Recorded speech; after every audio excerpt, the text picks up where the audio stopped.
I find it a little difficult to say what the subject matter of this seminar is going to be, because it's too fundamental to give it a title. I'm going to talk about what there is. Now, the first thing, though, that we have to do is to get our perspectives with some background about the basic ideas which, as Westerners living today in the United States, influence our everyday common sense, our fundamental notions about what life is about.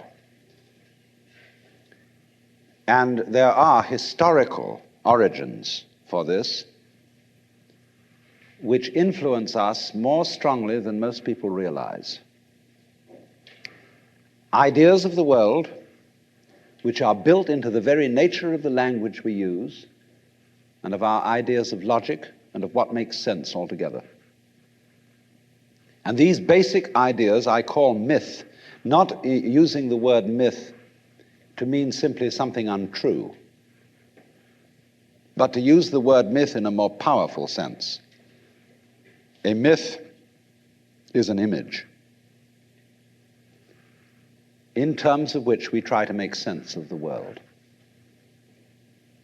And we at present are living under the influence of two very powerful images, which are, in the present state of scientific knowledge, inadequate.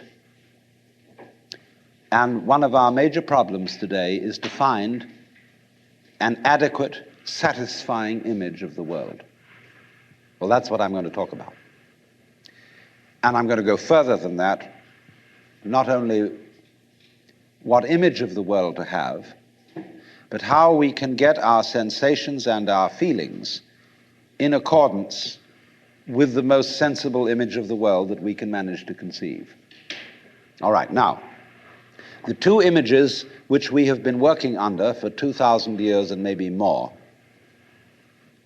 are what I would call two models of the universe, and the first is called the ceramic model, and the second, the fully automatic model. The ceramic model of the universe is based on the book of Genesis, from which Judaism, Islam, and Christianity derive their basic picture of the world. And the image of the world in the book of Genesis is that the world is an artifact. It is made. As a potter takes clay and forms pots out of it, or as a carpenter takes wood and makes tables and chairs out of it. Don't forget, Jesus is the son of a carpenter and also the Son of God. So the image of God and of the world is based on the idea of God as a technician, potter, carpenter, architect, who has in mind a plan and who fashions the universe in accordance with that plan. So basic to this image of the world is the notion, you see, that the world consists of stuff, basically. Primordial matter, substance, stuff, as pots are made of clay.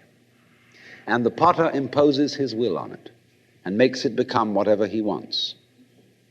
And so in the book of Genesis, the Lord God creates Adam out of the dust of the earth. In other words, he makes a clay figurine, and then he breathes into it, and it becomes alive, because the clay becomes informed. By itself, it is formless. It has no intelligence, and therefore it requires an external intelligence and an external energy to bring it to life and to put some sense into it. And so in this way, we inherit a conception of ourselves as being artifacts, as being made. And it is perfectly natural in our culture for a child to ask its mother, how was I made?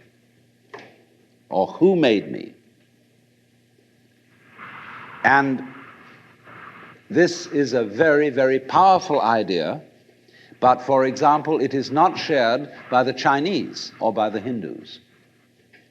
A Chinese child would not ask its mother, "How was I made?" A Chinese child might ask its mother, "How did I grow?" Which is an entirely different procedure from making. You see, when you make something, you put it together, you arrange parts, or you work from the outside to the in, as a sculptor works on a stone or as the potter works on clay. But when you watch something growing, it works in exactly the opposite direction. It works from the inside to the outside.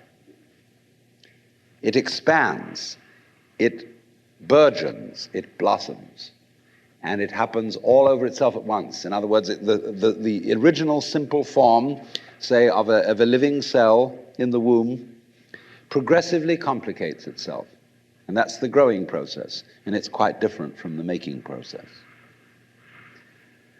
And so there is, for that reason, a fundamental difference between the made and the maker.